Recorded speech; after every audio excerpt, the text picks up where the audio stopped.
পিতা পুত্র পবিত্রাত্মার নামে আমেন। অর্থ হলো আমাদের পার্থিব প্রয়োজন মেটানোর সেবক, কিন্তু যখন আমরা অর্থ লালসায় অন্ধ হই তখন সেই সেবকই আমাদের প্রভু হয়ে যায়।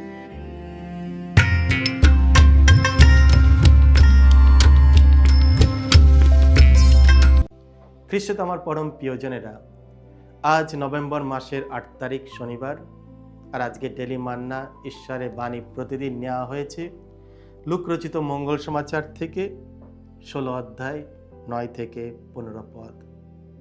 এসে আমরা ভক্তিভাবে আজকের বাণীটি শুনি। সংসারের কুলসিত ধন সম্পদের ব্যাপারে তোমাদের যদি বিশ্বাস করা না যায়, তাহলে কেই বা বিশ্বাস করে তোমাদের হাতে তুলে দেবে প্রকৃত ঐশ্বর্য। যিশু একদিন তার শিষ্যদের বললেন, আমি তাই তোমাদের বলছি, এই কুলসিত অর্থ সম্পদ বরং কাজে লাগিয়ে তোমরা মানুষকে তোমাদের বন্ধু করে নাও, যাতে একদিন এই অর্থ সম্পদের সম্বল হাতছাড়া হয়ে গেলে তারা তোমাদের গ্রহণ করে নেয় সেই শাশ্বত আবাসে। সামান্য ব্যাপারে যাকে বিশ্বাস করা যায়, বড় ব্যাপারেও তাকে বিশ্বাস করা চলে। তেমনি সামান্য ব্যাপারে যে অসৎ, বড় ব্যাপারেও সে অসৎ হয়ে থাকে।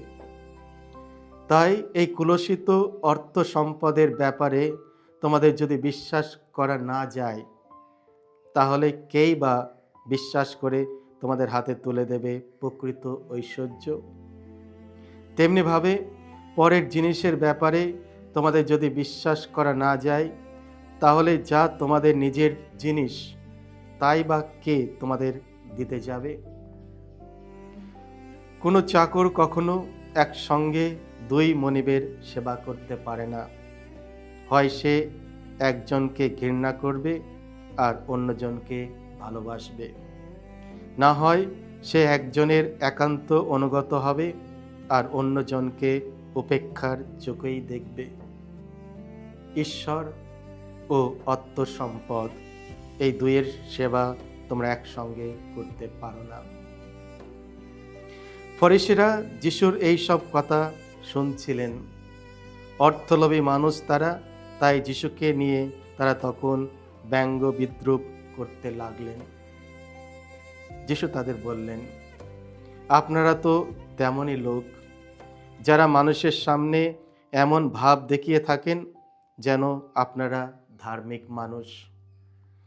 ঈশ্বর কিন্তু আপনাদের অন্তরের কথা ভালোভাবেই জানেন।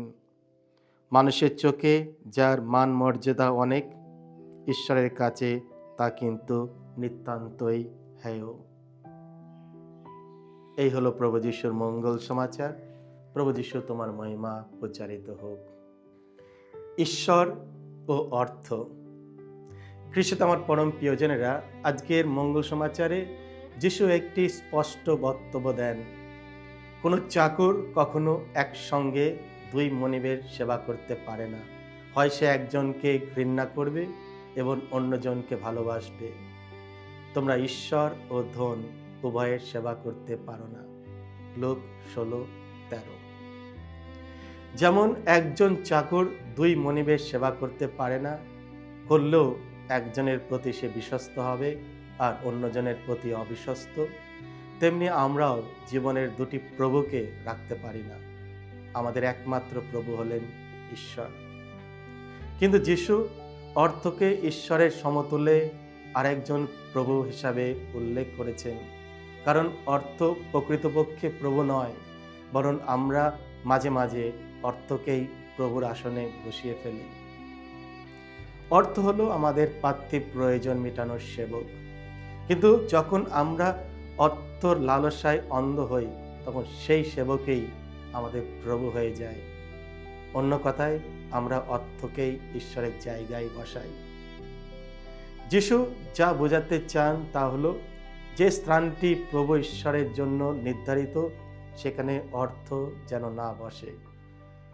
যিশু অর্থের ব্যবহারকে নিন্দা করেন না, তিনি অর্থের অপব্যবহারকে নিন্দা করেন। অর্থ আমাদের সেবক হওয়া উচিত, যা আমাদের প্রয়োজন পূরণ করে। অর্থ প্রভু নয় যে আমাদের জীবনকে নিয়ন্ত্রণ করে। ঈশ্বরই আমাদের প্রভু, তার জায়গা অন্য কেউ নিতে পারে না। অর্থকেন্দ্রিক মানুষ বলে, আমার কাছে টাকা থাকলে আমি সব কিছু করতে পারি। কিন্তু ঈশ্বর কেন্দ্রিক মানুষ বলে, ঈশ্বর থাকলে আমরা সব কিছু আছে। অর্থকে নিয়ন্ত্রণ করো, নিজের আয়ত্তে রাখো। অর্থকে তোমাকে নিয়ন্ত্রণ করতে দিও না। অর্থ বস্তুগত, কিন্তু ঈশ্বর দিব্য সত্তা। অর্থ আমাদের সাময়িক সুখ দেয়, কিন্তু ঈশ্বর আমাদের চিরন্তর আনন্দ দেন। অর্থ আমাদের ধনী করে, ঈশ্বর আমাদের পবিত্র ও গুণবান করেন। অর্থ আমাদের রাজকীয় প্রসাদ দিতে পারে, কিন্তু ঈশ্বর আমাদের স্বর্গের ঠিকানা দেন। অর্থ নাম খ্যাতি এনে দিতে পারে, কিন্তু ঈশ্বর আশীর্বাদ ও কৃপা প্রদান করেন। অর্থ মূল্যবান সম্পদ, কিন্তু ঈশ্বর অমূল্য ধন। অর্থ ঝগড়া, চুরি, খুন এই সব ঘটাতে পারে, কিন্তু ঈশ্বর হলেন আনন্দ, প্রেম ও শান্তির উৎস। অর্থ আমাদের কবর পর্যন্ত পৌঁছে দিতে পারে, কিন্তু ঈশ্বর সেই কবর ভেঙে আমাদের চিরজীবনের জাগিয়ে তুলতে পারেন। আমরা যখন ঈশ্বর ও অর্থ দুইজনের তাদের যথাযথ স্থানে রাখি, তখন জীবন সুন্দর হয়। কিন্তু যখন আমরা তাদের স্থান অদল বদল করি, তখন জীবন বিশৃঙ্খলা হয়ে যায়। প্রভু যিশুই একমাত্র মুক্তিদাতা।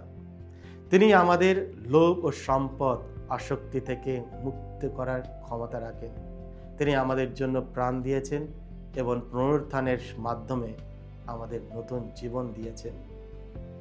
যিশু আমাদের আমন্ত্রণ জানান তাকে আমাদের জীবনের প্রভু হিসাবে গ্রহণ করতে। তিনিই একমাত্র আমাদের হৃদয়ের আকাঙ্ক্ষা পূর্ণ করতে পারে এবং পবিত্র আত্মার শক্তিতে আমাদের ভালোবাসায় রূপান্তরিত করতে পারে। খ্রিস্টে আমার পরম প্রিয়জনেরা, আমাদের অর্থ, সময় এবং সম্পদ সবই ঈশ্বরের দান। আমরা চাইলে সেগুলি শুধু নিজের জন্য ধরে রাখতে পারি, অথবা ঈশ্বরের প্রেমে উজ্জীবিত হয়ে সেগুলি অন্যের কল্যাণে, বিশেষ করে দরিদ্রদের জন্য ব্যবহার করতে পারি এবং ঈশ্বরের রাজ্য বিস্তারের ব্যয় করতে পারি। এসো আমরা প্রভুর কাছে প্রার্থনা করি, তিনি যেন আমাদের হৃদয়ে উদারতা ও আনন্দে ভরে দেন, যাতে আমরা আমাদের সম্পদ অন্যদের সঙ্গে ভাগ করে নিতে পারি। ঈশ্বরকে আসল অর্থ ও ধন সম্পদ হিসাবে নিজের জীবনের স্থান দাও। তিনি আমাদের সব কিছু দিয়ে আশীর্বাদ করবে, যা অর্থ দিতে পারে না। সকলকে জয় যিশু। ঈশ্বর আপনাদের সকলকে আশীর্বাদ করুন।